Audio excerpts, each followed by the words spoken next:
3 дена жителите од населбата Старка Раорман се без вода за пиење. Чешмите се суви, а овие пластични шишиња се нивната резерва на оваа топлодна жештина. Па пред тоа немаме 2 дена и сега па 2-3 дена немаме. Еден ден дојде малку, не цел ден, преку дента само дојде и после пас нема. А сега више 3-ти ден немаме вода. Како овие 3 дена жителите се снаоѓаат и обезбедуваат вода за пиење и за лична хигиена. До вода доаѓаме после 12-1 сат дое да се напунат кофи шишиња што има за утре за пиење да имаме. Да, шишињата ќе напунеме и миеме. Што да правиме? Со шишиња? Со шишиња, ја те гледат се на лице место сте. Дали и вие дежурате исто кој ќе дојде вода? Па дежурим да си напунеш ако сакаш да имаш. Мало дежурство. Има. 7 до 12 до 1 7 до 1 да за да напуниш. Јас имам бушотина, бунар, црево до тука до Караку, пи 150 метра, црево до тука, чешма стави.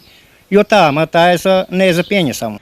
По реакцијата од засегнатите жители, ИСАР денеска експресно и квалитетно го реши проблемот. По приемната представка од страна на жителите од населба Каорман, екипите на јавното предпријатие ИСАР во претходните 2 дена вршат теренско испитување на можна прекин на водоснабдувањето и констатиравме дека поради високите температури дојде до нагло празнење на резервоарот.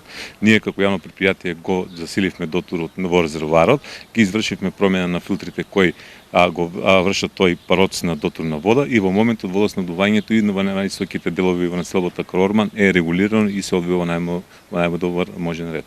Останува апелот од комуналците на овие високи температури рационално да се троши водата. Таа е за пиење, а не за полевање на бавчи и дворски површини, велат од јавното предпријатие ИСАР.